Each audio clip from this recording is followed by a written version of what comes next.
Morning, guys. Momentous news just broken this morning. Morning, Maxine. Morning, DJ. How are you?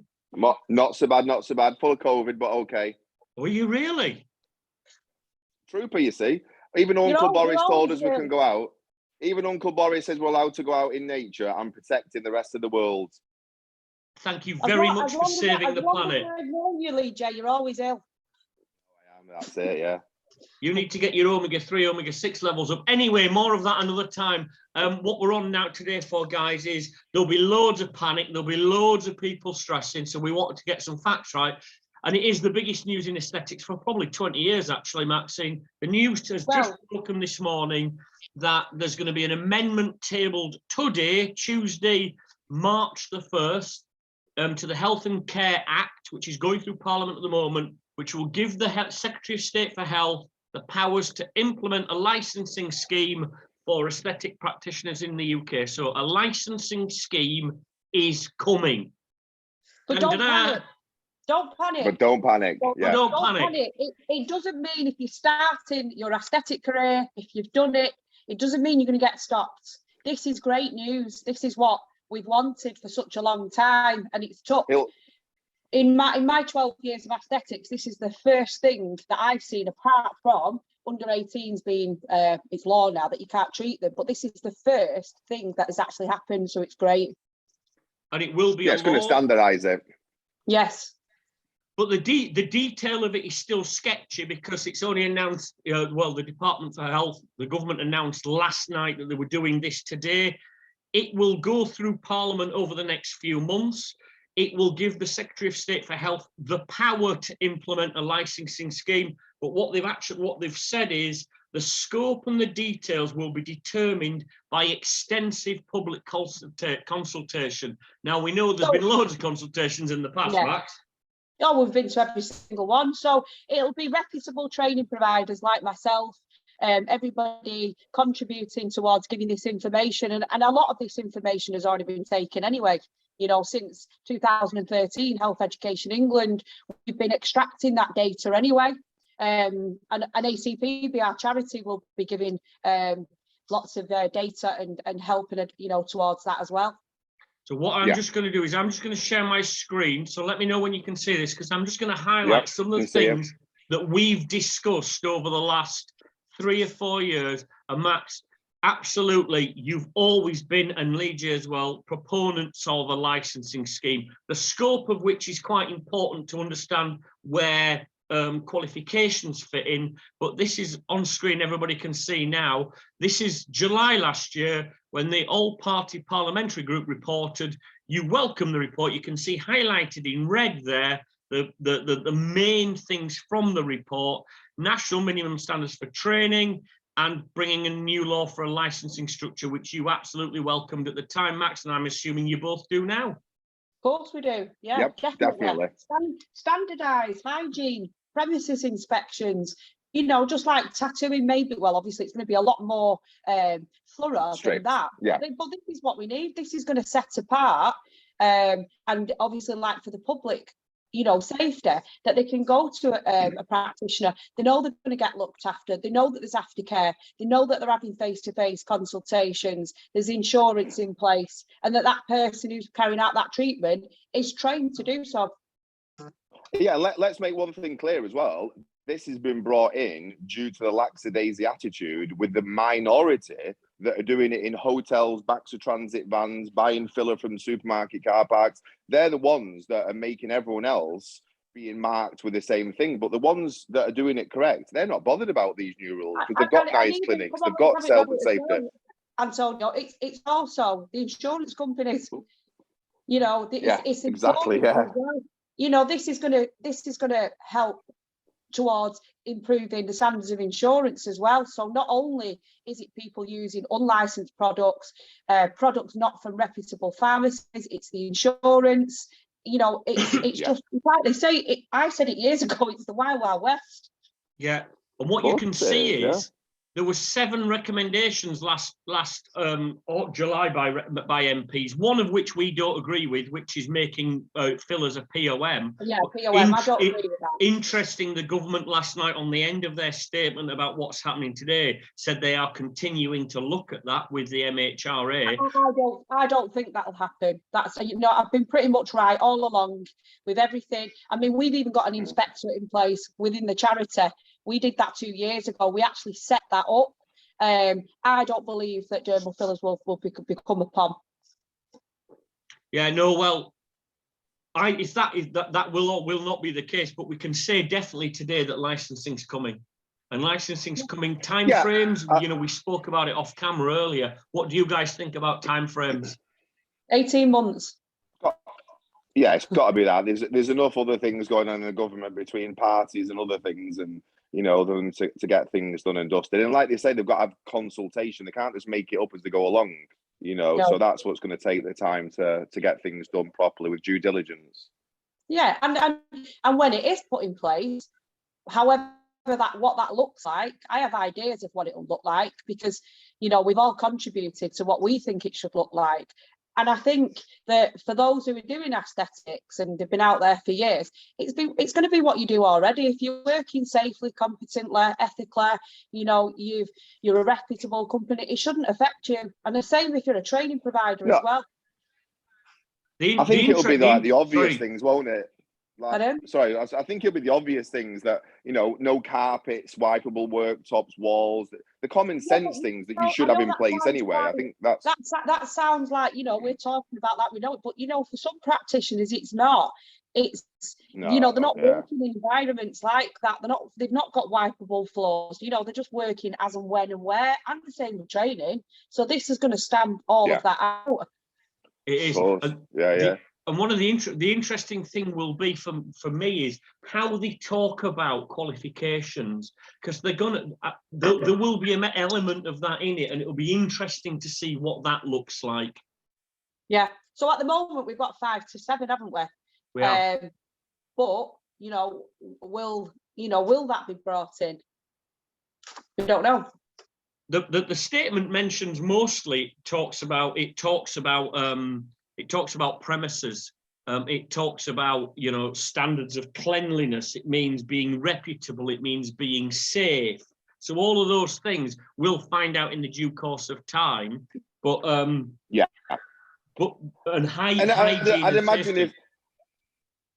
imagine as well, if it is, you know, let's say worst case scenario, it's 12 months time. They're not going to say 12 months and one day you've got to have it in place. They're going to give everyone a time frame. Then they've got to go and inspect it, I'd imagine. Then they've got to seal it, and there's got to be some sort of inspection process. So they can't do every clinic overnight. So they're going to give everyone a carte blanche window as well, I'd imagine, once they've made it mandatory, I would imagine. One thing I would stress is, Max, that you if you look at the last sentence here highlighted in red, two years ago from when you wrote this, which is July last year, so you're talking about July 2019, is when they asked for the last consultation, which Cosmetic Couture, ACPB both took part in. And you say here, I will be working to put the company's views to the new group that the government should help create qualification pathways, regulation and voluntary registers that are transparent and fully available for all practitioners, I've said it all along. And, you know, if I was to say what I would want in place as a licensing, what it would look like, it'd look like a passport. And basically, each practitioner would have a tick box. Number 1 would be the premises, PPE wall. If you're not a medic, you've got to have clinical oversight. You've got to have a named supervisor. They don't have to be in the building, but they've got to be within a certain distance should an emergency arise. They've got to show where the product's from, batch numbers, license number, everywhere they buy their products from, and that would go direct to the insurance if a claim arises. And this is where Lee J will come into his created by pathway, which we'll talk about. But also, if you're offering training, how many years experience, because we know that now it's the norm. Let's do the fast track pathway, and we're going to open up my own training school. And insurance companies, particularly one, will sell you it. They'll sell you the pathway, and you can be up and teaching other students literally with a couple of months under your belt. If a claim rises, you're not covered. So you need to produce all of this. You need to show how long you've been doing it, how long you've been teaching, so that we know, and those that are coming to learn, they know how long you've been teaching. They know that they're being taught by a reputable training company. Insurances, claims, that's another one. So on your passport, it would show you if you've had multiple claims, and maybe you get struck off, you know, because medics are accountable. Why can't non-medics be accountable? If you're reckless and you're not doing treatment correct, and you know you've got claims left, right and centre, you're a danger to the public, so you should be struck off. Got to be transparency. Yeah, exactly. Yeah, I feel that should be the place. But the most important thing is making sure that every person has the policies and procedures, insurance displayed. If anything goes wrong, what does that practitioner do? What does that look like? Because if there's no insurance in place, how do they claim against that practitioner? Or if something goes wrong, where's the clinical oversight? Where's that ongoing care and support after? And this is and what you've just said really succinctly highlights what a consultation process is. So what we'll be doing, and I'm sure what Antonio will be doing, what Maxine will be doing, what ACCP will be doing, and what we'd urge everyone to do is get your views across when the consultation process starts, because you can't complain if you don't put your voice forward. Even if you don't understand it, because things like this, it can go a bit above the head. You know, if you've just come into aesthetics and you're seeing all this and you go, I don't understand it, you know, like even if you were to email ACPB, we're a charity, we're there for help and advice, we're there to support you. If you don't understand things, just ask the questions, because you can submit what you think, what it should look like. You need to have a voice as well. 100%. Yeah, everyone's got to have a voice in it. Yeah. And Antonio, you've created a system whereby people can access this type of thing relatively straightforwardly. Yeah. We decided that about 9 months ago, there was a lot of complications where students was being led down the garden path by cheap courses and inferior training academies. Because that's the problem. You've got no Cosmetic Couture, obviously won an award. Everyone knows them. Yet there's these other ones that are popping up and they're offering, you know, buy one, get 10 free, do this, go on a Monday, on the 7th day you qualified. And these people will fall for it because they don't know any different.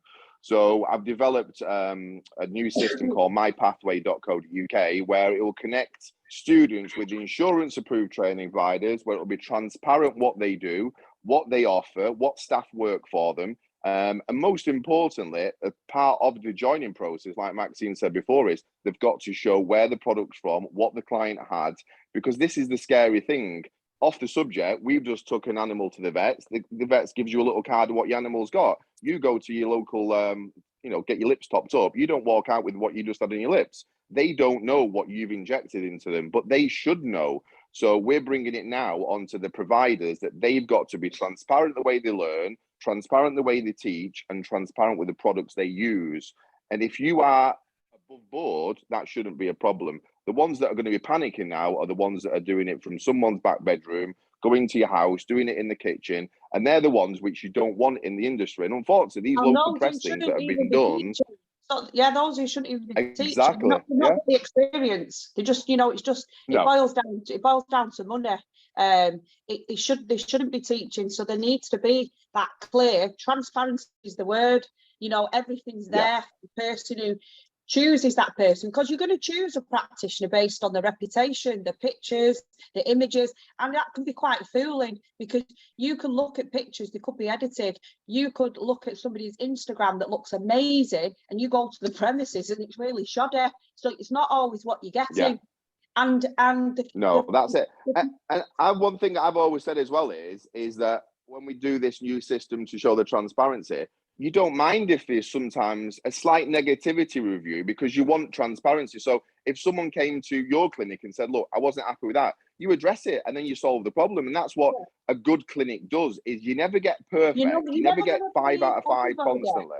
You're never going to please everybody. Exactly. You know, if you are a very, very busy clinic or training company, you know, everybody complains, and it's how you deal with it. But not all the time can you resolve things, because if somebody doesn't get what they want, they will write a bad review, but there's going to be lots of people who are going to say how good you are. So those good ones will outweigh the bad ones. Exactly, yeah. That's it. And also as well, it's down to now is that these other clinics are giving false expectations where they're actually, like you're saying, doctoring the photos. The girl's going in there expecting to look like, come out like Kim K, you know, and looks like Subo when she goes in. You've got to give consultation for them and give them transparency again of what they're going to look like. You know, it's like me coming in saying, "Can I look like Brad Pitt?" It's true. Well, actually, I was speaking to. It's false expectations, isn't it? Mentioning names, but I was speaking to someone yesterday that they've been to an academy that they found out uses a photo editing app on the actual pictures, and when she actually saw the person that had the thing done, it wasn't like that. And again, that's false expectations, because you know you're creating a level of editing that's not reality unless you have surgery. I think you might find that the new licensing and again, that's system another good thing. Will clamp down on advertising styles as well. I think there'll be a move on the advertising side. Yeah. So licensing's coming, Max. You've been calling for it for 10 years. We've been writing about it for about 5 or 6. So you must be relatively pleased today. I am, because since I've been here and since I created the first pathway, because it was me that actually did it. It used to be of a high standard. It used to be NVQ, and then it changed, and then it changed, and then it changed. And now, before you know it, we've got these 7-day quick fast track. You know, the industry just grew rapidly. So to me, this is brilliant news, because it is going to standardize. You know, there are other companies that have been working on qualifications, like Chris Wade. He's developed the 5 and 7, which is a great thing. It's off qual. The JCC didn't accept it. Maybe they will do now. We don't know where that qualification is going to fall into this, but we'll know obviously later down the line if they do have to do that type of training, or would it be how your training would look? Would it be certain accreditations like CPD standards? We don't know what it'll look like, but what I do know is that it's not going to prevent you. It's not going to prevent those that are training now. It's not going to make it difficult for you. It just means that the standard of training and those who are offering it will be better than what you're getting now. So you're not going to have to train twice, because where you're going will have made sure that it meets the standards, it ticks everything, and you're only as good as your trainer or where you train. You're only going to be as good as the person who taught you.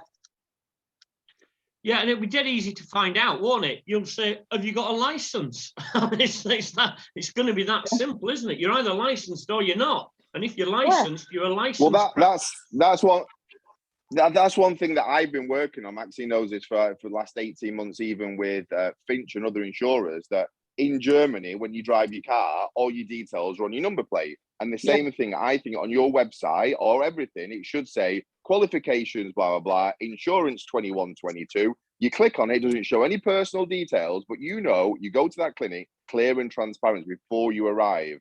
I think that, again, you know, I think a database that you can click on, so you check a practitioner out.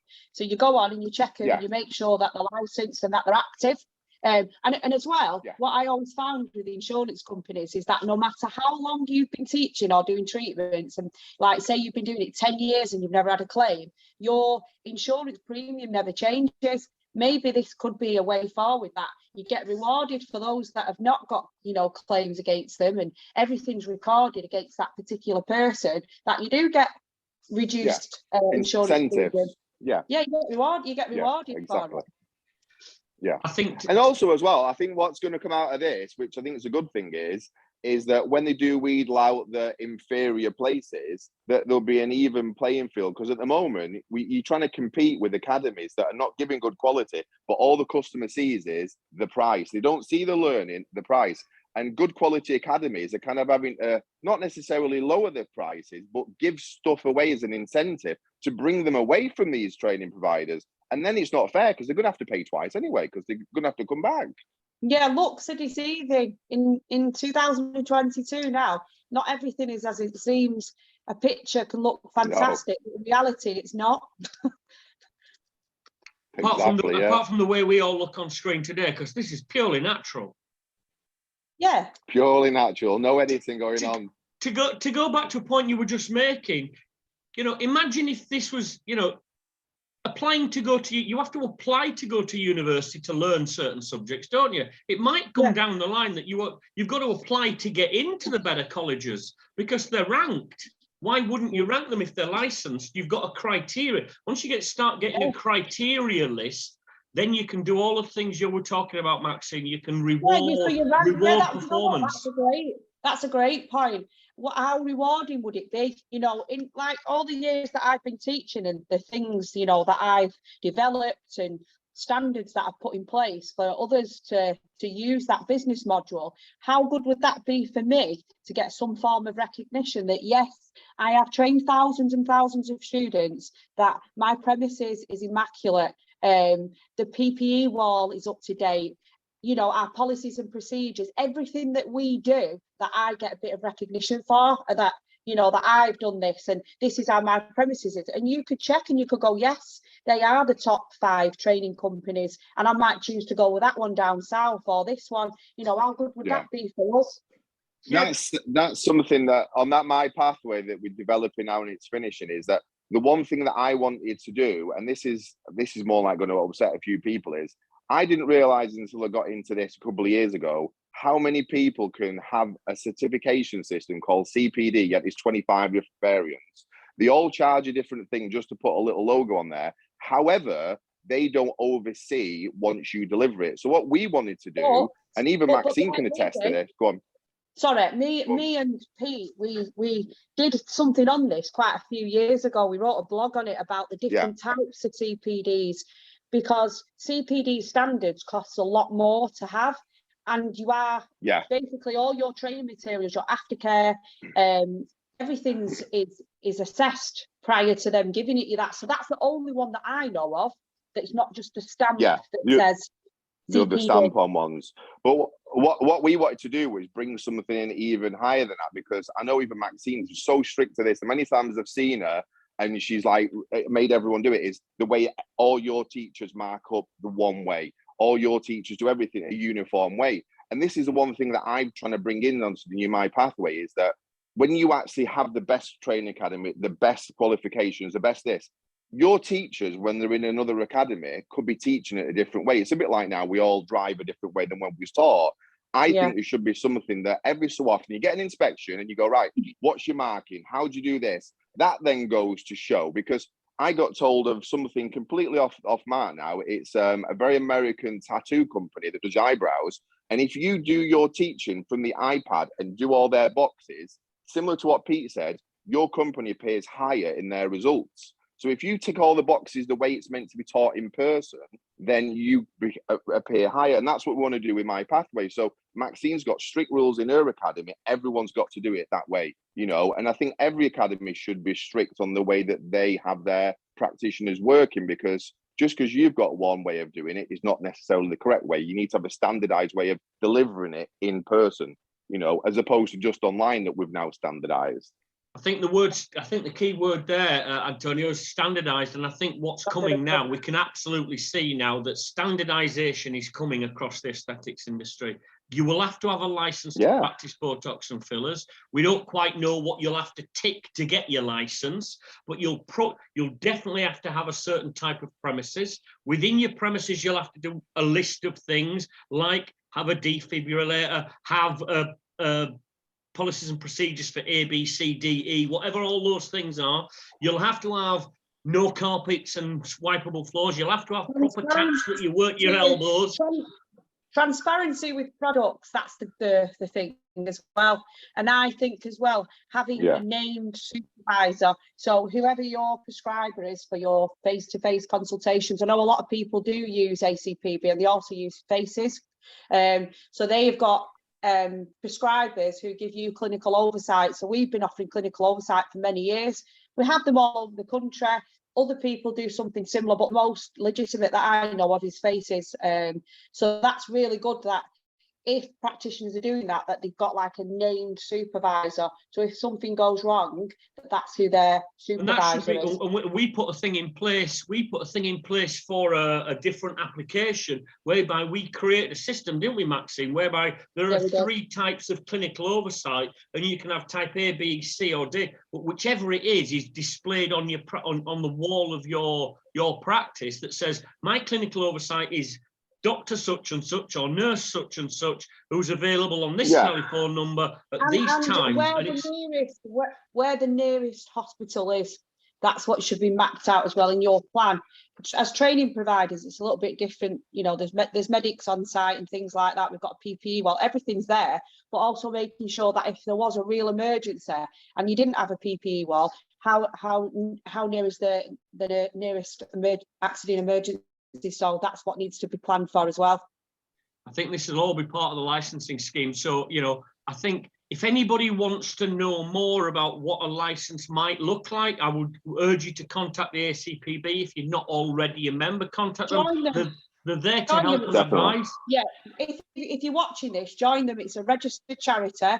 I formed it about 7-8 years ago to give clinical oversight. We've got charity status, which Pete helped with the process about 2 years ago. And we've got lots of members. We've got clinical oversight. We can give you help and advice. We've got medics who answer your questions. So we give clinical oversight all day.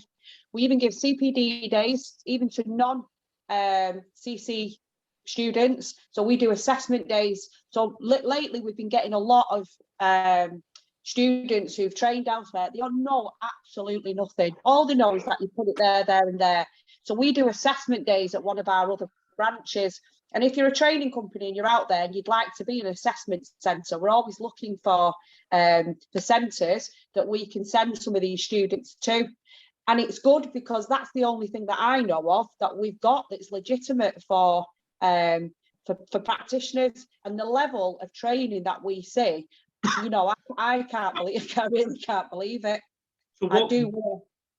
Yeah, I mean, and again, that's part of the standardization. And one thing that I think is going to be interesting to watch is who is going to be policing any new licensing scheme. Because somebody's going to, Alicia and Antonio mentioned it earlier, who's going to police it? Who's going to do your license? Environmental health, maybe somebody new, because there's that many people out there doing it now. It's like it's spread like wildfire. They're going to have something for aesthetics like they do with SPMU. Because environmental health officers have already complained that they've got too much to do. If you're saying to an environmental health officer for, let's say, Salford, by the way, you've got now 500 aesthetic practitioners to license, it's not possible. So it'll be interesting to see how it all pans out. But the bottom. Well, let's face it, though. This is not going to be something that's free to do. So no doubt they'll be incurring that extra cost. Yeah, there's going to be a licensing fee. They'll make another body for it. Yeah, that'll contribute towards whatever they come up with. Well, it's going to be interesting now. I can see some more blogs coming. I can see lots more blogs and lots more info coming out over the next few months. So just to recap on time frames, just quickly, if I may, Antonio, and I'll come back to you just quickly. Today it'll get tabled. It'll pass through Parliament at some time in the spring, so over the next 2 or 3 months, and then there'll be a long consultation period, and then it will become law. So just to reiterate again, don't panic. You're not getting stopped. Carry on with your aesthetic journey. If you're doing courses, that's fantastic. And in the future, there may be change. Well, there is going to be changes. I'm used to saying there may be. But there will. Yeah. There is changes that are coming are absolutely brilliant. So as a training provider, if you train with me, I'm not worried one little bit, because any future changes, there's lots of time that will be given to us for you to get to that standard. ACPB is a charity. It's there to help you, give you advice. You know, if you've trained elsewhere, you don't even know what a premises should look like, or you don't know that you're using botulinum, so really you shouldn't be using it. We're there to give you all that advice. We give you facts. So yeah, it's great news today. Good news for the aesthetic industry. Anything to add, anybody? Antonio, is that cool? That's very good. Yeah, I just thought I'd just add to it as well. I think the other thing that's kind of made it hard work for everyone is all these guys and girls that are doing how-to videos on TikTok So these are the idiots that are causing the problem as well out of practitioners that are showing how to do your own procedures at home, which it just boggles the mind. And this is the thing with it. Yeah. Yeah, and it's not just that, is that, Pete, you know, the people who teach you how to do it. Yeah, Pete, can I ask, did you say you had something from Professor Sines?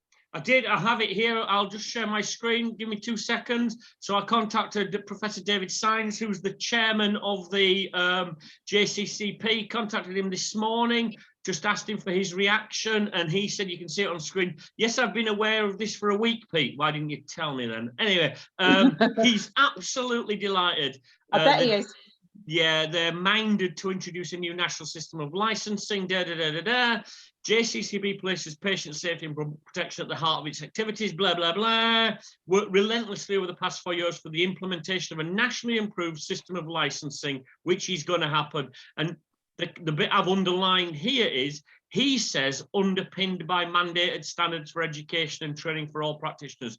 That's the bit I'll be really interested to see what they recommend, what that looks like. Yeah, because it's not going to be, you know, what I know of, it's not going to be, this is it and that's all you can do. Because, you know, if it's, for instance, we've got the 5 and 7, which is, that's the qualification that's been created by Qualify.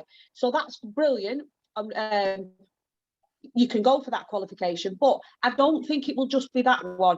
It might be opened up for maybe the TCT or other awarding bodies, maybe, or, you know, different ones that they can create what it should look like. So if they're giving a set standard of how it should look, in line with that, people would be able to maybe create qualifications. And it might be that the license says you need a level 4 qualification.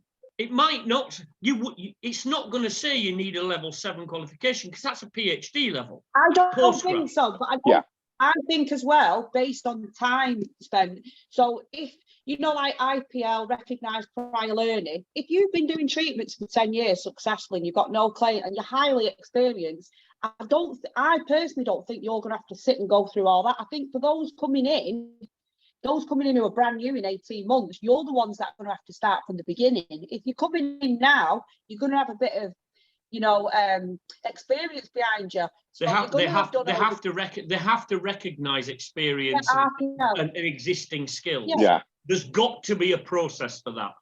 Yeah, so if you've done... Agreed. Exactly. So as a training company, if you've got a student that says, I need to be at this, like, you're offering this qualification, but I've been doing treatments for 5 years and I've done thousands and I can show you proof, I'm sure that it'll be a different route for them. That's a very good point, actually, Matt. Somebody who's just passed it. One of the things I would recommend is, if you think you are experienced now, yeah, if the change comes in, let's say 18 months, 2 years, and says you need to be level X, they will say this is how to prove you are already there. I would start recording treatment now. Make notes, record your treatments, take photos, prove that you are an experienced practitioner in 2 years' time. But on the other hand though, is theory, if you are an experienced practitioner, you should have all your client consultation forms as proof anyway. Correct. So you should already have that. I mean, you should already have that information. Yeah, like your before and after photographs, your consultation. I mean, you can't hand that over as proof, but you know, there's things that you can document to show that. So I think maybe there could be different ways into it. So from a complete beginner, maybe somebody who's been doing it 6 months and isn't that experienced, or you've got like the top end, somebody who's been doing it 10 years, that maybe it's something, you know, not as intense for them, or maybe it's just theory, or it'll be based on RPL. You maybe a short exam to prove that you're as good as you say you are. Maybe a short practical rather than doing a 6 month, 10-month course. Yeah, or even if you wanted to go one step further, if you wanted to show how good you really were, maybe they had like centres where you could go and do your practical, you know, like you do your driving test and you've got your theory and your practical. If you want to be at the top on your passport scheme, that you've been assessed, you know, then you go to the centre, you pass, or you do your theory session. Maybe it's like a checkbox that if you've been doing 10 years, you have to answer 30 questions online, and then go one step further and go and get a practical assessment. You know, it'll all come out in the wash over the next however many years. Yeah. But the one thing we can definitely say is, Max, it's happening. I know it's happening, but I'm sure we'll be contributing along the way as well. So, well, that's the one thing I'd urge everybody to, when they announce how to do it, when they announce how to get involved in the consultation process, absolutely get involved in the consultation process. Sorry, Antonio. Yeah. Don't panic. Just keep reiterating that. Don't panic. I've just had 2 messages now of people that are training, going, what's going on, sent the Guardian and the Times things, and yeah. Well, we're going to, so what we'll do now, we'll put this, obviously, the session, if you're watching it, if you want more information, email ACPB, which is the charity. It'll give you help and advice. It'll give you a bit more information about this. And if there is some type of consultation form that's going to come out to get all this information that they need, we'll be sending it to our members as well, so that you can put your voice across and what you think it should look like, because it's going to affect you. Yeah, exactly. Yeah, brilliant. And then I'll write you up a blog so people can read all about it. Yeah, don't panic. Have a great day. Don't panic. Have a fantastic day. Licensing's coming. Have a good one. Take care, everyone. Bye. Bye.